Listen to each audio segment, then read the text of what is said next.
తెలంగాణ రాష్ట్ర దశాబ్ది అవతరణ వేడుకలకు కేంద్ర ఎన్నికల సంఘం అనుమతించింది. జూన్ 2న సికింద్రాబాద్ పరేడ్ మైదానంలో అవతరణ వేడుకలను నిర్వహించనున్నారు. అవతరణ వేడుకలకు ఈసీ నుంచి అనుమతి లభించిన నేపథ్యంలో సీఎస్ సమీక్ష నిర్వహించారు.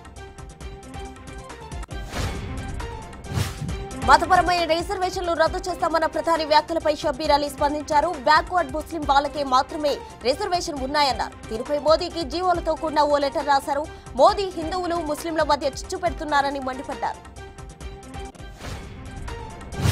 తెలంగాణలో పాలిసెట్ కౌన్సిలింగ్ షెడ్యూల్ విడుదలైంది. 2 విడతల్లో కౌన్సిలింగ్ ఉండనుంది. జూన్ 20న పాలిసెట్ కౌన్సిలింగ్ ప్రారంభం కానుంది. జూన్ 22న తొలి విడత ఆప్షన్లు, జూన్ 30న మొదటి విడత సీట్ల కేటాయింపు, 7న రెండో విడత కౌన్సిలింగ్ ప్రారంభం కానుంది. బీఆర్ఎస్ మాజీ ఎమ్మెల్యే జీవన్ రెడ్డిపై కేసు నమోదైంది. జీవన్ రెడ్డితో పాటు కుటుంబ సభ్యులపై చేవెళ్ల పోలీస్ స్టేషన్లో 6 సెక్షన్ల కింద కేసు నమోదు చేశారు. తమ భూమిని కబ్జా చేశారని జీవన్ రెడ్డిపై దామోదర్ రెడ్డి అనే వ్యక్తి ఫిర్యాదు చేశారు. భూ కబ్జా ప్రశ్నించినందుకు దాడి చేశారని బాధితుడు వాపోయాడు. ఎన్నికల నిబంధనలకు విరుద్ధంగా జరుగుతున్న ఐఏఎస్ కన్ఫర్మేషన్ ప్రక్రియ వాయిదా వేయాలని యూపీఎస్సీ చంద్రబాబు లేఖ రాశారు. యూఏఎస్సీకి రాష్ట్ర క్యాడర్ ఆఫీసర్ల ఎంపిక కార్యక్రమాన్ని మోడల్ కోడ్ ఉన్నప్పుడు చేయడం సముచితం కాదని లేఖలో పేర్కొన్నారు. కొత్త ప్రభుత్వం వచ్చే వరకు వాయిదా వేయాలని కోరారు.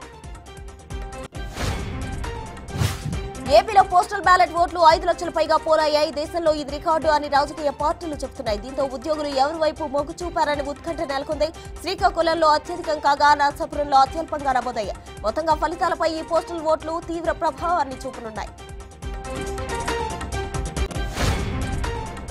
ఛత్తీస్గఢ్ లోని దంతెవాడలో జరిగిన ఎన్కౌంటర్లో మరణించిన నక్సలైట్ల మృతదేహాలు భద్రతా సిబ్బంది స్వాధీనం చేసుకున్నారు. వాటిని దంతెవాడ జిల్లా కేంద్రానికి తరలించారు.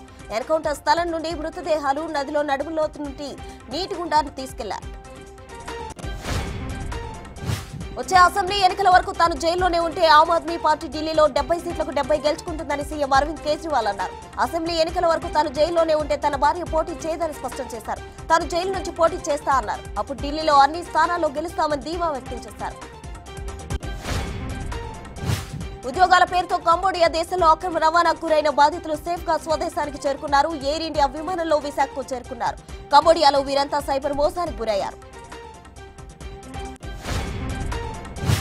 బంగాళాఖాతంలో ఏర్పడిన అల్పపీడనం మరింత బలపడి వాయుగుండంగా మారింది. ప్రస్తుతం మధ్య బంగాళాఖాతంలో కేంద్రీకృతమై ఉన్న ఈ వాయుగుండం మరింత బలపడి తుఫాన్గా మారనుందని ఐఎండీ తెలిపింది. ఈ తుఫాన్కు రెమాల్ అనే పేరు పెట్టారు. ఈ నెల 25వ తేదీ రాత్రికి తీవ్ర తుఫాన్గా బలపడి పశ్చిమ బెంగాల్, బంగ్లాదేశ్ మధ్య తీరం దాటనుంది.